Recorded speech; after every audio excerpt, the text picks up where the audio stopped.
Hola, ¿cómo les va?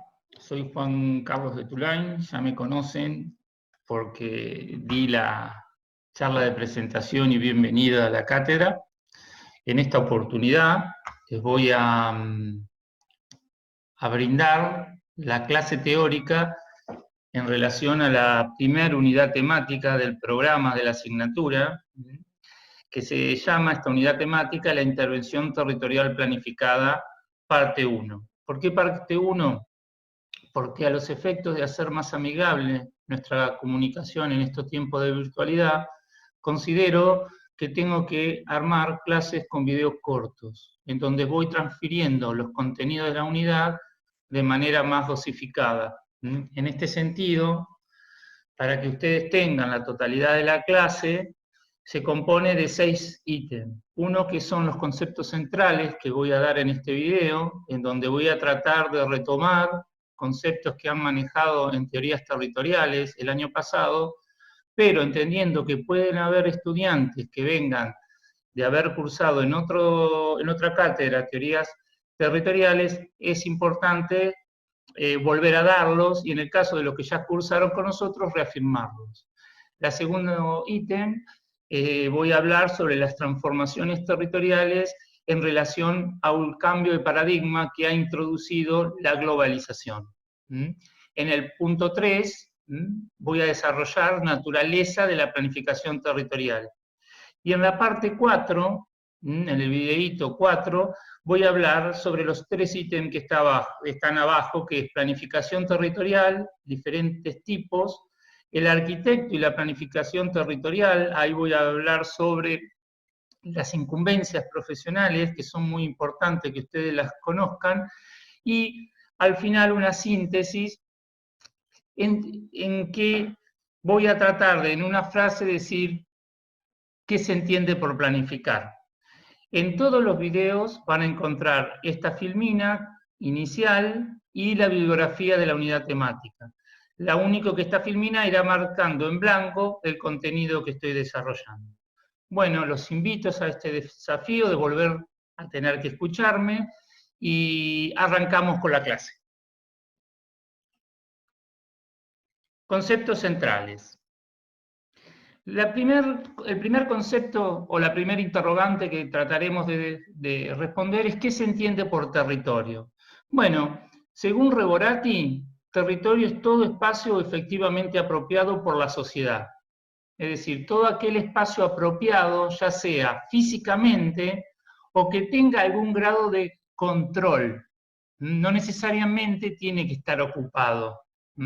Por ejemplo, la Amazonia es un territorio que no está ocupado, pero está apropiado, está descubierto y tiene un dominio, tiene un estado al cual pertenece. Me parece que ese es el primer concepto que tendríamos que empezar a contener o a entender como el concepto más amplio que van a ir incorporando, ¿sí? o incorporando los demás conceptos que voy a ir desarrollando. Por otra parte, lo podemos ver como un ámbito de interrelaciones sociales y de poder. Efectivamente es así, porque en él el territorio como espacio apropiado se asienta la sociedad, y la sociedad genera relaciones, de hecho, ya sean físicas o virtuales. Fíjense en este momento de aislamiento que estamos generando relaciones o interrelaciones virtuales, ¿sí? Y extrañamos esas interrelaciones sociales de encuentro, de intercambio, pero también es un espacio de poder.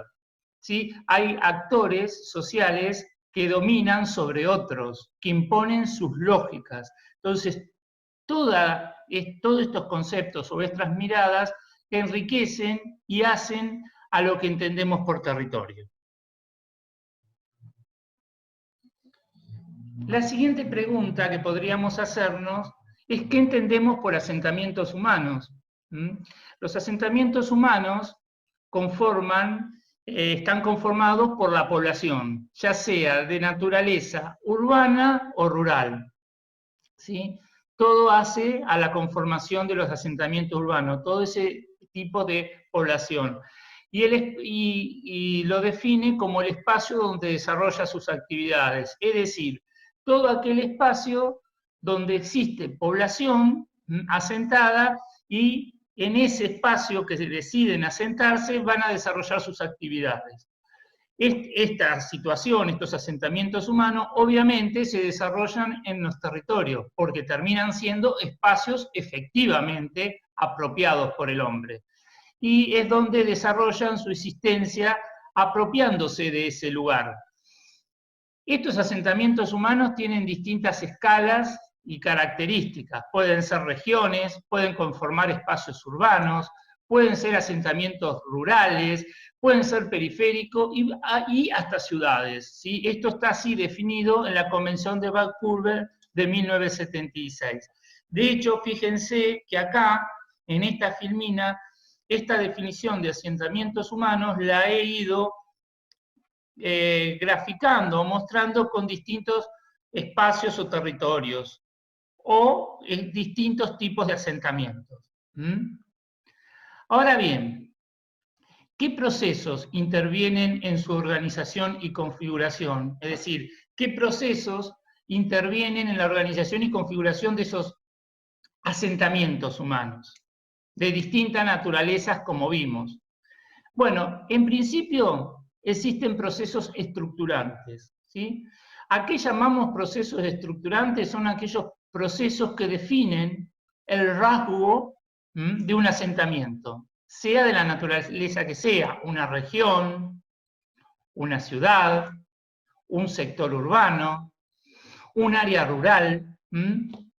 Todos esos procesos estructurantes que pueden ser de naturaleza política, cultural, demográficos, crecimientos, decrecimiento, migraciones, emigraciones, económicos, que pueden ser de carácter para generar la producción o reproducción, ecológicos, es decir, todos esos procesos que se dan en la naturaleza previos a que se asiente la sociedad, y cómo una vez que esa sociedad decide asentarse, altera esos procesos y esas dinámicas ecológicas, a partir de otro tipo de procesos que son los de apropiación del suelo y el espacio. Cuando la sociedad decide apropiarse, asentarse en un lugar, ahí empieza esa relación naturaleza y sociedad, en donde esos procesos ecológicos se ven alterados. Y a partir de verse alterados, la naturaleza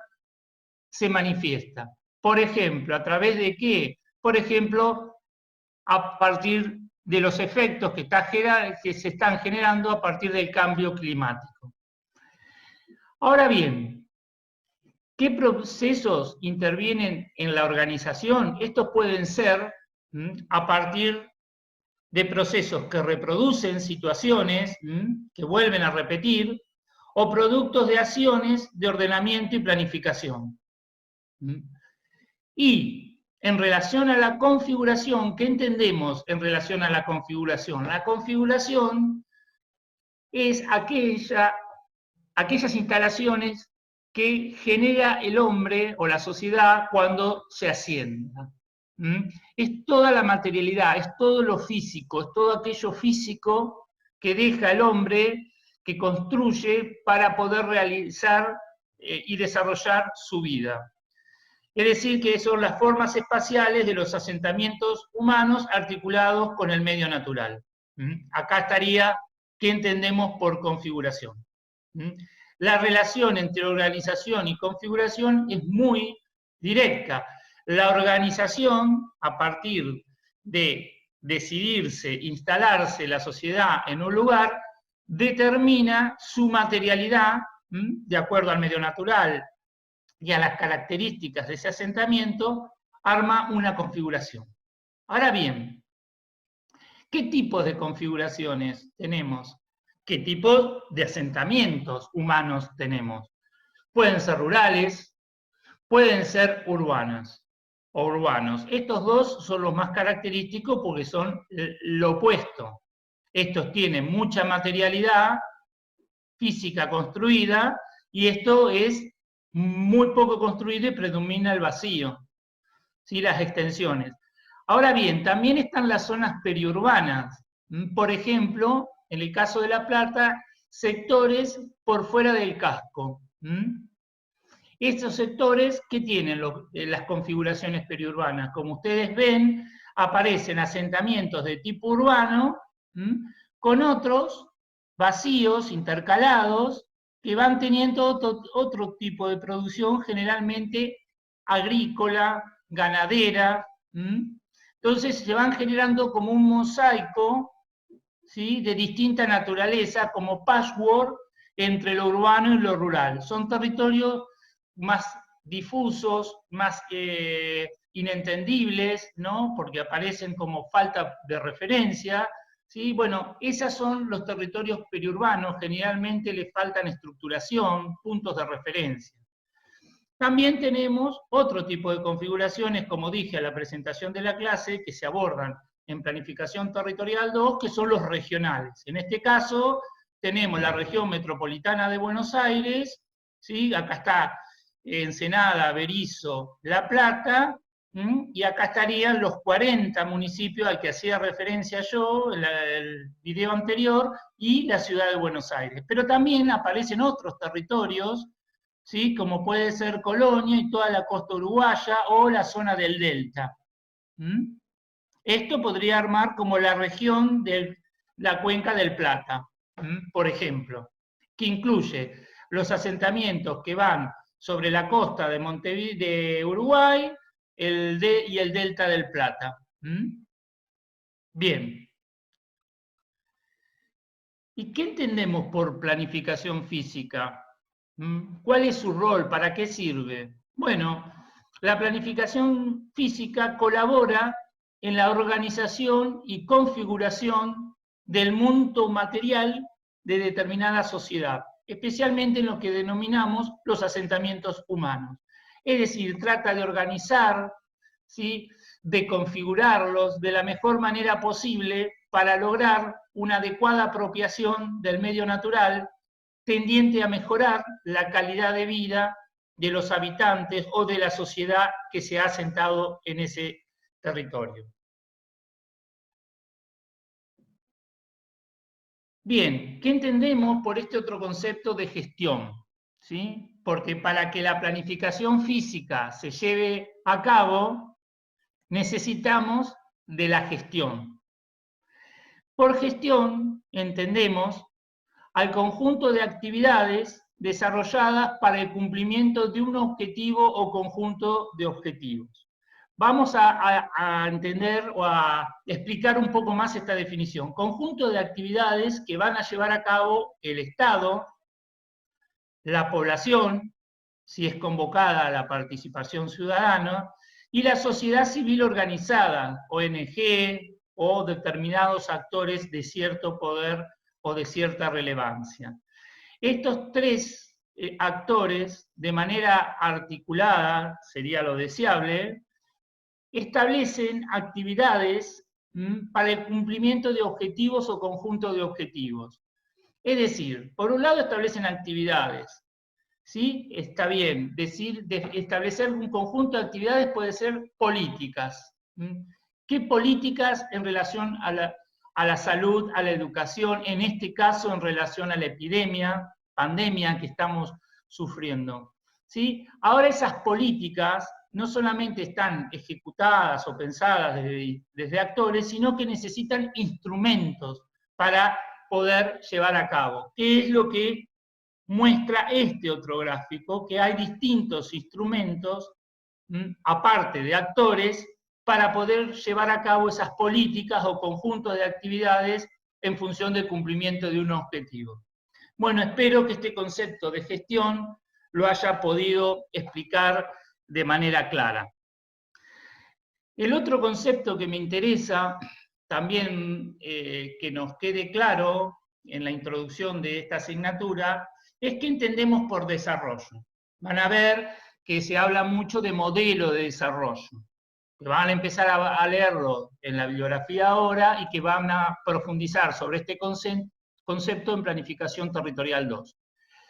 ¿Qué entendemos por desarrollo? Entendemos por desarrollo aquel proceso que conduce al mejoramiento y optimización de la calidad de vida de la población, vinculado al ejercicio democrático, la protección de la familia, la cultura y el ambiente.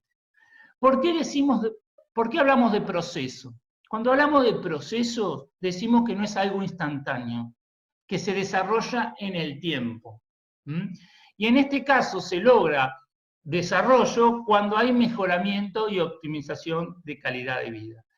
Si no se logra un mejoramiento y optimización, no hay desarrollo. Generalmente, acá siempre hago una asociación entre crecimiento y desarrollo. Muchas veces uno, y lo pongo con el ser humano, generalmente uno crece, puede crecer, van cumpliendo años, cada vez más grande, pero no se desarrolla, no evoluciona. Sigue siendo el mismo infantil de que cuando tenía 10, 12 años. Entonces, yo puedo crecer, pero no desarrollarme.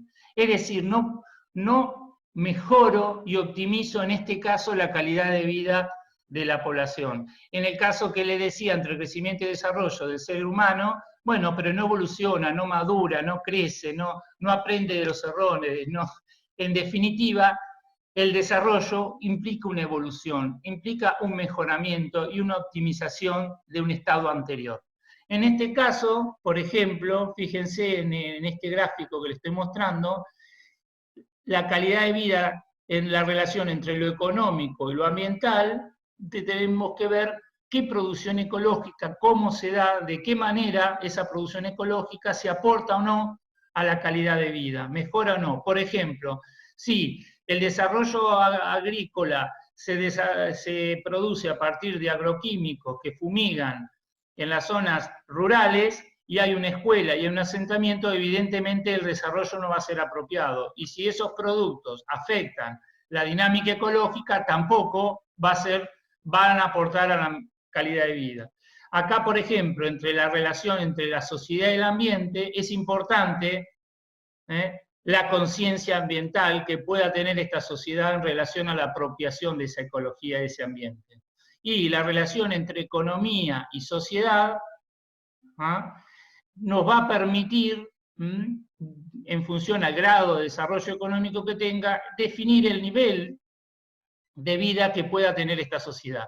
En definitiva, si estas interrelaciones, se dan de manera adecuada, estaremos más cerca de alcanzar un desarrollo sostenible. Bien, es un concepto complejo el que he tratado de presentar, y bueno, espero haberlo desarrollado con claridad. Bueno, como verán, hemos llegado al cierre de esta primera parte, y esta es la bibliografía de la unidad temática que aparecerá en cada uno de estos videos. Muchas gracias y continuamos con la parte 2.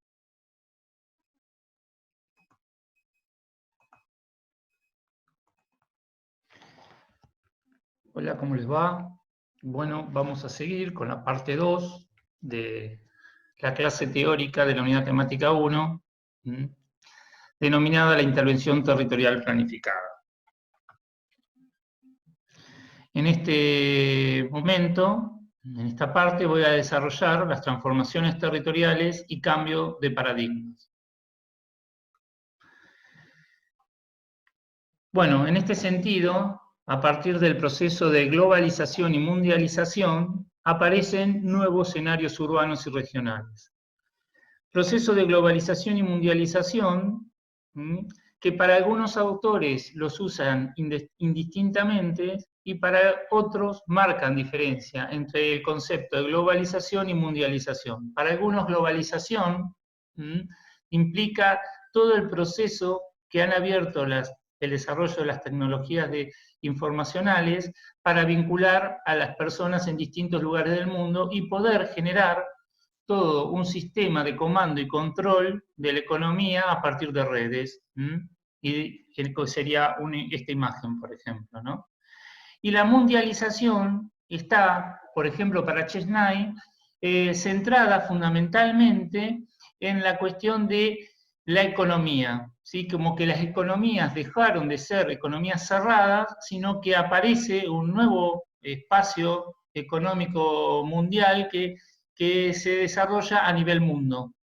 Entonces, esas transacciones internacionales a nivel mundo las define como espacio o la economía de la mundialización, ¿sí? En definitiva, son procesos que intentan, ya sea de lo social, tecnosocial o desde lo tecnoeconómico, a demostrar que se han eliminado las barreras y las fronteras de cada uno de los países, y ahora el territorio de comando y gestión es a nivel global, a nivel mundial. Bueno, un efecto de estos procesos urbanos regionales que se generan es el COVID-19, ¿no? El coronavirus. Está más que demostrado que es uno de los efectos negativos, si se quiere, de este proceso de globalización, mundialización, en donde, como dije en la clase anterior, de presentación de la cátedra, en donde a partir de un virus que se localiza en un punto del planeta, como es en China, llega a la zona sur en menos de 3 o 4 meses y se expande por todo el territorio, por todo el mundo. Es decir, estos procesos de mundialización, globalización, traen aspectos positivos y, como todo proceso, aspectos negativos. Esta globalización, mundialización que desarrollé, implica entender a un mundo interconectado y cómo las ciudades se insertan en este concierto de la mundialización de la economía. Para acá, para tratar de complejizar un poquito más la definición de ciudad que ustedes tienen, o los distintos enfoques de ciudades que habíamos visto en teorías territoriales, el más elemental era el de Alomar, Ur, Civis y Polis, vamos a usar a Borjas y Castel, en donde definen a las ciudades que constituyen hoy un espacio urbano regional, discontinuo y o asimétrico, donde la sinergia económica y la competitividad de geometría variable y territorios múltiples que solapan administraciones, actores y lugares desiguales, especializados y débiles, surgidos de nuevas orientaciones de políticas urbanas. Vamos a tratar de ir entendiendo por parte esta definición. Por un lado, está diciendo que constituyen un espacio urbano, regional, discontinuo y o asimétrico. Es decir, que ya en las ciudades no se restringen a sus relaciones con su contexto inmediato, sino que pueden tener, ¿sí?, vinculaciones, ¿sí?, de escala diferente. Por ejemplo, puede ser que una ciudad tenga una vinculación a nivel global, ¿sí?, y que pueda estar trabajando, por ejemplo, en una ciudad-puerto, esté trabajando vinculado con los puertos de Holanda, por ejemplo. Entonces, los alcances de esa ciudad exceden al ámbito territorial en el que están trabajando. Las ciudades, en una economía capitalista, compiten por atraer recursos y finanzas para poder mejorar la economía de cada una de ellas. Entonces, se convierten en territorios o espacios de geometrías variables y territorios múltiples, es decir, que no se restringen a su espacio físico en el que están, y en donde aparecen actores, ¿sí?, de distintas escalas. Por ejemplo, cuando tomo una compañía, compañía de supermercados, cuando Walmart decide localizarse en La Plata, en un lugar específico, es decir, ese actor a nivel internacional descubre un espacio estratégico para localizarse, ¿sí?, en una ciudad que no le pertenece a su territorio inmediato, porque en realidad ellos son de Estados Unidos y deciden localizarse en ese lugar de La Plata.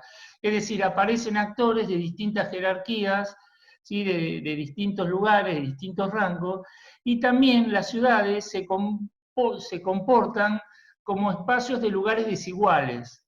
Es decir, hay lugares que tienen una buena calidad de vida y otros que tienen una baja calidad de vida.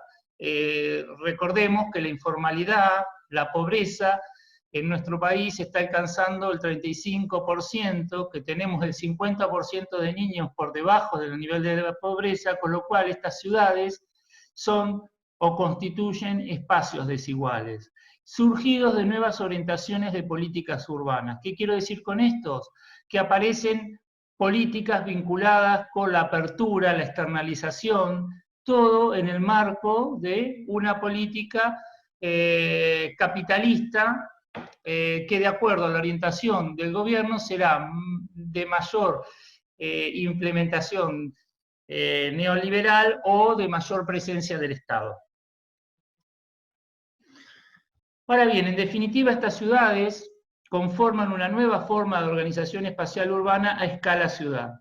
Saskia Sassen habla de ciudades en países centrales, primarias y secundarias. Ella dice que hay 3 ciudades, Tokio, Nueva York y Londres, Nueva York, Londres y Tokio, que son las que comandan esa economía global, esa economía mundial, y que aparecen en otros lugares del planeta, ciudades con otro gran rango de jerarquías. Ciertos autores, como Castell, hablan de la ciudad red, la ciudad de los flujos y la informacionalización, que sería un esquema de esa ciudad-mundo de esta manera, donde los flujos y las redes generan esta configuración de ciudad. En definitiva, estamos asistiendo a una tendencia de un mundo urbanizado. Por ejemplo, Latinoamérica tiene más del 75% de la población asentada en ciudades. La Argentina, el 98%. Y a nivel global, el mundo, el 55% de la población vive en asentamientos de naturaleza urbana, en ciudades. Ahora bien, ¿cuáles son los problemas urbanos a grandes rasgos que esta situación contemporánea nos genera en las ciudades? Por un lado, empiezan a aparecer aspectos que tienen que ver con simulacros urbanos al interior de la ciudad. ¿Qué son estos simulacros? En realidad son el surgimiento de countries, centros comerciales o shopping. Por el otro, aparecen procesos de crecimiento por extensión en las ciudades a partir de procesos de suburbanización, extensión de los tejidos. Aparecen countries, parques industriales, empresariales y de entretenimiento. Es decir, empieza la ciudad a extenderse y a ocupar territorio de índole rural o agrícola ganadero y compitiendo con esos territorios y con esa productividad. Como contracara de estos procesos que podríamos decir de crecimiento y de avance, de acuerdo a cómo sean vistos, ¿sí? O sean analizados, aparece un incremento exponencial, como mencioné, de la pobreza, la marginalidad y la exclusión, con procesos de polarización. ¿Qué es polarización? Hay sectores de la sociedad con muchos recursos y otros sectores de la sociedad sin recursos. Eso algunos autores lo definen como una sociedad dualizada. Ahí están los dos extremos. Desaparece lo que tradicionalmente ha sido el sostén y el desarrollo de nuestras ciudades latinoamericanas, que es la clase media, que son los que han dado ímpetu y crecimiento a la sociedad. Estos procesos se manifiestan a partir de la informalidad de los pobres, que está expresada acá, pero también la informalidad de los ricos, por los countries, inseguridad y violencia, e incremento de las problemáticas ambientales. Todos estos temas que estoy expresando les son familiares, lamentablemente, a ustedes, porque están en cualquier diario y en cualquier noticiero. Otro tipo de problemas urbanos que podemos tener, bueno, acá son los problemas que define la ONU, pero un gran problema que tenemos es el acceso al suelo y la equidad sociohabitacional. No todos los habitantes podemos acceder a tener una porción de territorio para poder desarrollar nuestra vida. Por el otro lado, aparecen procesos de degradación de áreas centrales, frente al deterioro socioeconómico de la población. Aparecen problemas vinculados a la movilidad y a la congestión vehicular. Aparecen procesos de gentrificación. ¿Qué entendemos por esos procesos de gentrificación? Eso es un proceso de invasión-sucesión, es decir, había un determinado sector social que por problemas económicos tiene que dejar ese lugar y es apropiado por otro sector de recursos económicos más altos, y esa zona se convierten en zonas de mayor nivel y de elitización social. Por otra parte, aparece la creciente inseguridad, que también la hemos mencionado. Este grafiquito es muy interesante, cómo muestra cómo ha ido cada 10 años o año a año, cada cierto periodo, transformándose las propiedades en murallas, con verdaderas murallas y en verdaderas fortalezas. Por otro lado, aparecen los procesos de informalización y ocupación del espacio público que llevan a su degradación. Se incrementa debido al aumento de la población en las zonas urbanas, los residuos urbanos, y por el otro, la isla de calor genera esta concentración y emisión de gases de la población, al no estar controlado, ha generado el efecto del cambio climático, que es uno de los causales de las catástrofes naturales, que en nuestros territorios más cercanos lo que hemos evidenciado es a partir de las inundaciones del 2012 en la ciudad de La Plata, donde fallecieron 89 muertos reconocidos oficialmente. Se supone que hubo más decesos.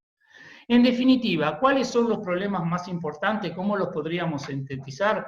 Por un lado, la urbanización creciente y dual, que hemos dicho que se caracteriza por todos estos componentes que ya lo he desarrollado.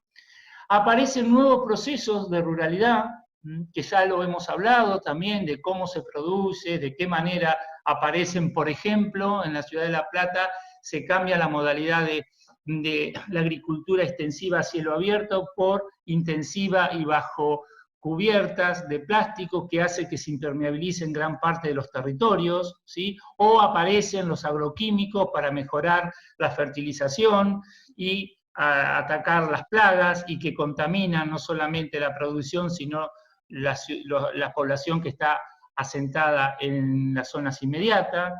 Estos nuevos procesos de ruralidad, a partir de la incorporación de la tecnología, genera también un desplazamiento de la gente que se vivía y trabajaba en el campo a las ciudades. Bueno, aparece todo un proceso de nueva ruralidad que seguramente lo abordaremos en Planificación Territorial 2.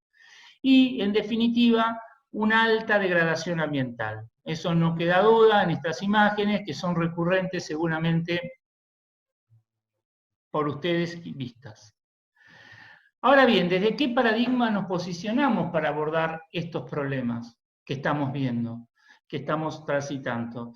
Por un lado, veníamos con el paradigma antropocénico, en donde el hombre se consideraba que era el centro del universo y donde el hombre, a partir de una mirada positivista, entendía que podía dominar a la naturaleza.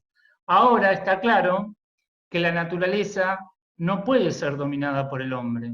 Está claro por los efectos del cambio climático, está claro por los efectos del coronavirus, que el hombre no puede contra la naturaleza. La naturaleza siempre genera anticuerpos y cada tanto se manifiesta.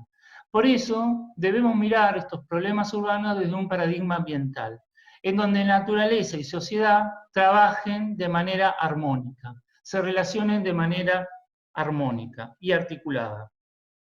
¿Cómo sería este paradigma ambiental? Y tiene que ver con lo que ya desarrollé en la parte anterior, con el desarrollo sustentable, donde ecología, economía y sociedad trabajan de manera articulada para un desarrollo social sustentable.